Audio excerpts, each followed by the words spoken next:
Welcome back to Oil and Gas Futures 101. This is episode 4, Money Management. This might be the most important episode in the entire series. You can have the best strategy in the world, but if you don't manage your money correctly, you will blow up your account.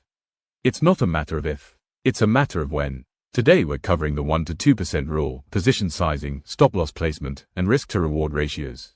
Let's get into it. Here's a stat that might surprise you. Over 70% of retail futures traders lose money. And the number one reason isn't bad analysis or bad timing, it's bad money management. The biggest mistakes: trading too large, not using a stop loss, and revenge trading after a loss. Think about it this way. If you lose 50% of your account, you need a 100% return just to get back to even. That's not a typo. Lose half, and you need to double what's left. That's why protecting your capital is more important than growing it. Professional traders don't focus on how much they can make. They focus on how much they can lose. The 1 to 2% rule is simple. Never risk more than 1 to 2% of your total account on a single trade. Here's what that looks like. If you have a $10,000 account, your max risk per trade is $100 to $200. That's the most you're willing to lose if your stop loss gets hit. Why does this work? Because even if you hit 10 losing trades in a row, and that will happen, you've only lost 10 to 20% of your account. You're still in the game. You can recover from that. Compare that to risking 10% per trade.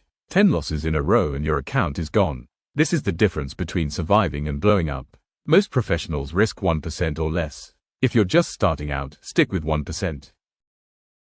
Position sizing answers the question, how many contracts should I trade? The formula is simple. Take your dollar risk, that's 1 to 2% of your account, and divide it by your stop loss distance in dollars. Here's an example. You have a $10,000 account. You're risking 1%, so $100. You're trading micro crude, ticker/MCL, where each tick is worth $1. Your stop loss is 100 ticks away, which equals $100. $100 risk divided by $100 per contract equals 1 contract. That's your position size. If you were trading full-size crude/CL, each tick is worth $10. A 100-tick stop would be $1,000 risk per contract. That's 10% of a $10,000 account on one trade. Way too much. This is why beginners should always start with micros. Your stop loss is your safety net. It automatically closes your trade if the price moves against you by a set amount. There are 3 common methods for placing stop losses. First, a fixed dollar amount. You decide ahead of time that you won't lose more than $100 on a trade, and you set your stop accordingly. Second, technical levels. You place your stop just beyond a support or resistance level on the chart.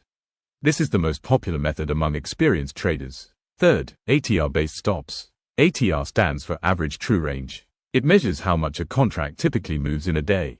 A common approach is setting your stop at 1.5 to 2 times the ATR. This adjusts automatically for volatility. The golden rule: always set your stop before you enter the trade. Never move it further away once you're in. That's how small losses turn into account-ending losses. The risk-to-reward ratio tells you how much you stand to gain versus how much you're risking. A 1 to 2 ratio means you're risking $100 to potentially make $200. A 1 to 3 ratio means risking $100 to make $300. Here's why this matters. With a 1 to 2 risk-reward ratio, you only need to win 34% of the time to break even.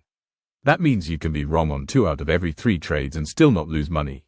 Never take a trade where the risk-to-reward is less than 1 to 1.5. If you're risking $100, your target should be at least $150.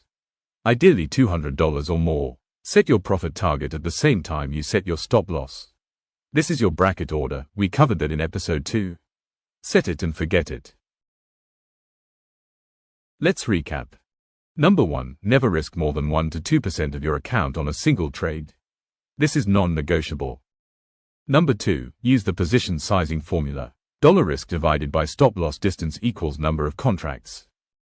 Number 3. Always set your stop loss before entering the trade. Never move it further away. Number 4. Aim for at least a 1 to 2 risk-reward ratio. You don't need to win every trade, you need to win more than you lose. Number 5. Start with micro contracts. /MCL for crude oil, /QG for natural gas. Learn the discipline before you size up. Money management isn't exciting, but it's what keeps you in the game. Master this, and everything else gets easier. Next episode, we're covering how to read the market, charts, indicators, and technical analysis. Like and subscribe so you don't miss it. See you there.